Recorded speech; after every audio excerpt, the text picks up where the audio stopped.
I'm John Batchelor. This is the John Batchelor Show. Gordon Chang of Forbes.com is here, and every now and again, Gordon and I have a meeting in which we worry about the collapse of the economy of 1 billion people, otherwise known as the People's Republic of China. This is our moment to worry. You can all ignore us if you don't worry about an outbreak of inflation that will rip apart the communities of Shanghai and Beijing and threaten guys with tanks to roll them again. If that doesn't bother you, set it aside. Gordon, a couple of metrics here I want you to explain. First one is that within these last hours, China has raised the rates of banks to curb growth between 1 and 1.45 times the rate, depending on industry, with property loans raised and special rates for preferred clients. In the first 24 days of January, there was 1.2 trillion yuan lent out suddenly from the banks of China. That's $182 billion.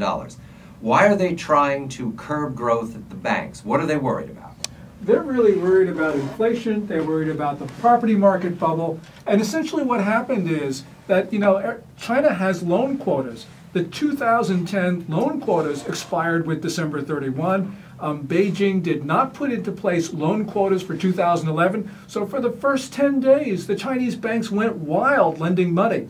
And, Beijing sort of dithered, saying, well, it might not have 2,000 quotas, and then it imposed them later in the month. And now Chinese banks are starting to be under tight scrutiny from bank regulators. But what's happened is this explosion of bank lending. And it's not just what's on the books. What's really concerning is that this is Enron, because a lot of Chinese bank lending is off the books. We've seen this movie before. Right, we have seen this movie before. Bubble, bubble, bubble, bubble. Trees grow to heaven. Okay, second metric. China raised the required minimum down payment to purchase a second home from 50% of the property value to 60%. You hear me correctly.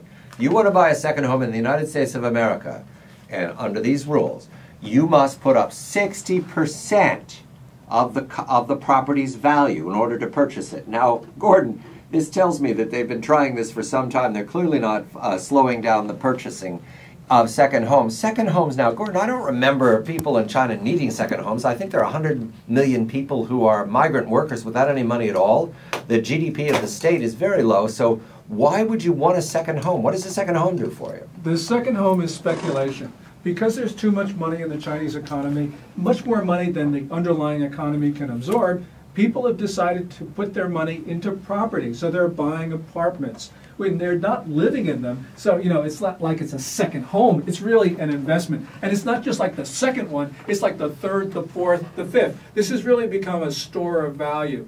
And it was reported in the middle of 2010 that there were 64.5 million apartments in China showing no electricity usage for 6 straight months. That means that there's a lot of vacant space in China right now. Yeah, everybody convinced? Do you understand what a bubble looks like? They're putting money in ghost cities. Gordon at one time gave me a wonderful metric where whole areas of the country weren't consuming any electricity because nobody was living in these vast cities that were built. And that's because they have too much cash being poured into not enough to buy. Eventually, tulips. That's where we're at, tulips. Someday people will say, I don't think I should pay 5,000 guilders for that red tulip. It's very pretty, but it's not worth 5,000 guilders. How about 4,000? Guy says, sold, and the collapse begins. Right now, beginning of the year, Gordon Chang reporting, they forgot to put in requirements to limit loans, and the loans are flowing like water.